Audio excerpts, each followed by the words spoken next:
tempat yang dimana sering penumpang dan masyarakat yang lain berdiri di daerah di pinggiran itu sebenarnya disebut daerah keamanan terbatas, dan kalau menurut aturan sebenarnya tidak boleh sebenarnya, tapi karena sesuai kondisi kita yang saat ini seperti begini, itu sebenarnya bagaimana ya, mau dibilang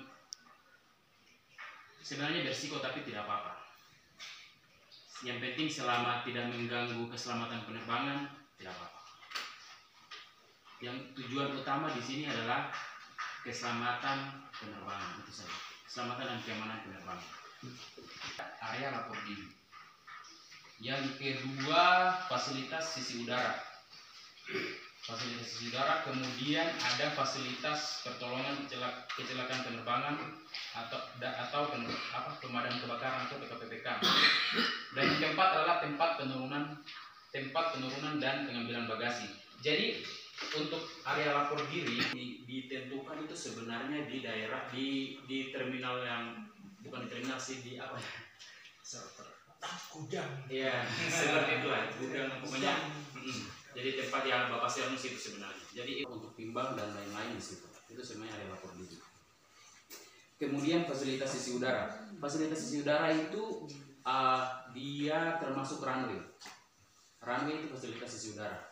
Kalau bangunan sendiri, bangunan itu bangunan yang sekarang ini kita gunakan itu masih termasuk di fasilitas sisi udara. Ada teman-teman dari bandara ada suplai. Kalau ada itu kegiatan ini, sebelum saya ada di sini tanda tangan itu surat di sini disepakati. Maka di sini kami nanti dia. Kenapa saya tanya berulang-ulang? Ini mohon maaf Pak Pembalap. Ini kalau master plan sudah jadi, ini kami kerugian besar Pak. Maka ini dari pihak bandara juga kalau sudah mendata seperti itu kasih jelas.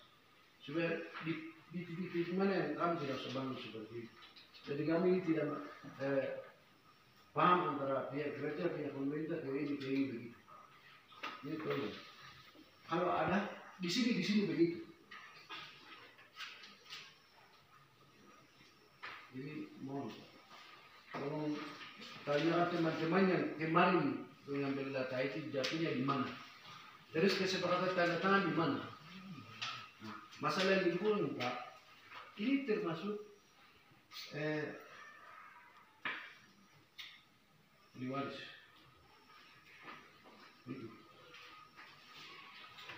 Dari awalnya saya bilang ini tidak selesai permasalahan. Tapi ini saya minta kalau ada titik-titik mana supaya kami ini ada bangunan dari pemerintah dikasih akhir tahun ini kira tahun besok bisa bangun. Karena dasarnya itu ini master plan ini. Sebenarnya itu tidak sampai 2 tahun. Yang memang master plan rumah sakit termasuk sangat dulu.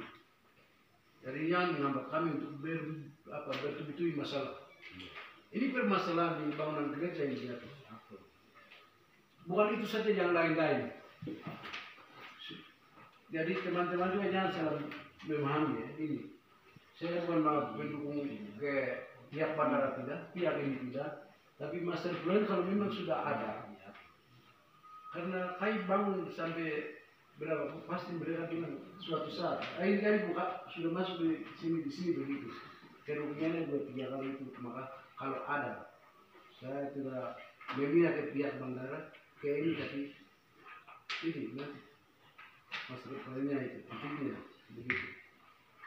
Bangunan setinggi 10 meter ya, itu memang betul Pak Pendeta bahwa setiap bangunan radius 16 km dari bandara itu harus memiliki izin. Izin apa namanya? Izin Kawasan Keselamatan Operasional Bandara KKOP. Jadi nanti kalau apakah ketinggian 10 meter itu mengganggu atau tidak, ya, itu nanti baru ada inspektur yang akan mengukur, menilai ini mengganggu atau tidak. Ini menurut saya sangat luar biasa kalau untuk distrik Wirok mempertanyakan hal ini. Kenapa saya bilang luar biasa? Banyak sekali kabupaten selevel kabupaten mereka bikin tower Telkomsel BTS itu tidak pernah koordinasi dengan bandara. Nanti beliau bangunan sudah berdiri, baru mereka koordinasi. Itu akan fatal sekali. Terima kasih Pak Nixon. Nanti akan saya tindak lanjuti hal itu bagaimana mestinya, semestinya bagaimana. Mumpung gereja belum sampai tingkat penyelesaian, begitu Pak Nixon. Lalu yang lebih utama tentang aspek pengembangan Bandar Udara Kiwiro, memang dari tahun 2019 sudah banyak rencana untuk membangun apron itu parkir pesawat. Ya, tapi kenapa sampai sekarang belum direalisir? Itu salah satu kendala adalah UPBU Kiwiro, Bandara Kiwiro itu tidak memiliki sertifikat tanah yang telah dimiliki oleh kementerian. Nah, saya berterima kasih sekali Bapak Nixon mengemukakan hal itu. Jadi untuk ke depan memang status tanah itu harus dimiliki oleh Kementerian Perhubungan. Ada berapa pihak yang menghambat lapangan terbang ini? Itu kita jadi barometer dulu. Dalam hal ini saya kira bahwa pihak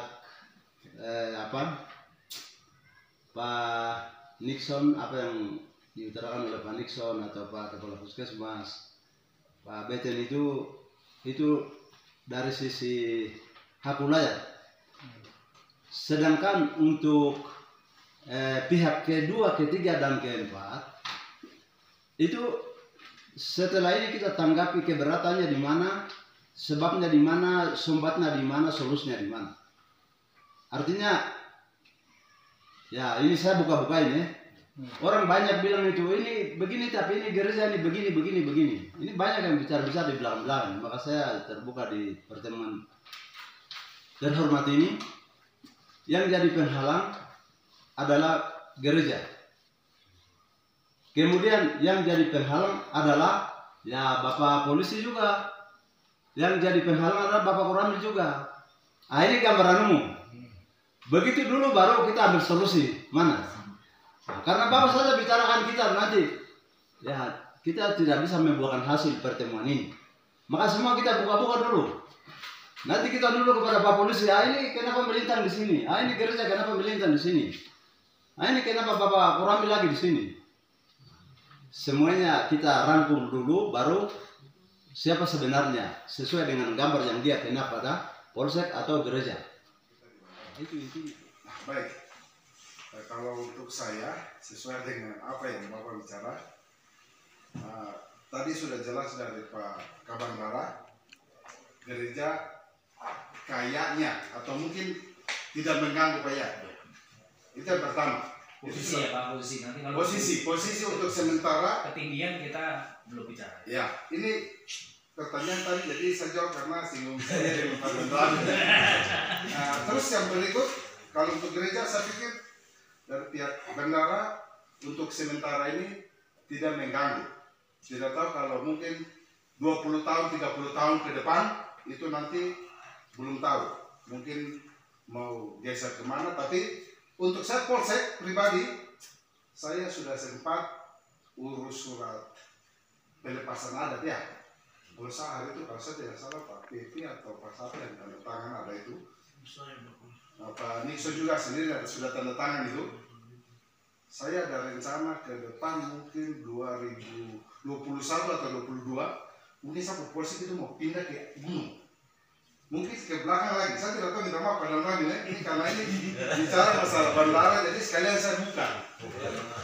Karena saya punya polsek itu rencana mau mundur mungkin sekitar 10-20 meter ke belakang, pas di pantai gunung situ. Jadi, ya, jadi itu juga semua surat pelepasan adat, sementara sudah ditandatangani, tinggal saya masukkan ke Polres, disetujui oleh Polda, mungkin 2021 atau 2022 saya akan bangun. Jadi kalau untuk perluasan nanti bandara, Pak Kabandara minta maaf. Mungkin kalau 2 tahun ke depan mungkin sapunya sudah aman. Mungkin mau gusur untuk Afron di samping saya punya posisi gedung sekarang juga mungkin masih bisa. Karena saya kayaknya nanti mundur ke belakang. Jadi itu untuk pertanyaan tadi mungkin saya jawab. Di sini saya jelaskan ini. Saya datang ke sini sudah ada peraturan masalah keamanan bandara. Yaitu para tokoh mungkin yang orang yang lama-lama. Saya jelaskan ini. Saya datang ke sini sudah ada peraturan perkenalan tentang masalah bandara. Itu semua ini bukan dari Kabandara atau mungkin dari distrik, tidak ada. Ini semua kesadaran dari masyarakat wilayah Kiwirok untuk jalannya penerbangan di Kiwirok. Contohnya binatang lewat dibunuh, manusia lewat waktu saat penerbangan mendarat atau terbang didenda 2 juta. Saya masuk sini sudah ada peraturan itu. Ini semua saya juga terima kasih kepada masyarakat Kiwirok ada kesadaran sampai situ. Tanpa ada kesadaran atau mungkin aturan-aturan gitu, mungkin Kiwirok itu binatang, manusia mungkin lawan. Adanya peraturan itu, makanya Kiwirok ini penerbangan lancar karena sudah ada peraturan melanggar melewati bandara. Jadi untuk Bapak Nixon dan keluarga sebagai hak layak di sini, terima kasih atas dukungannya. Dan juga Bapak Kepala Puskesmas, terima kasih dukungan untuk memfasilitasi ini, ruangan ini untuk pertemuan di hari ini. Terima kasih banyak, Tuhan berkati. Dan acara yang terakhir, karena kita awali dengan doa, maka diakhiri juga dengan doa. Dan nanti mungkin Bapak Ketua sebuah lagi.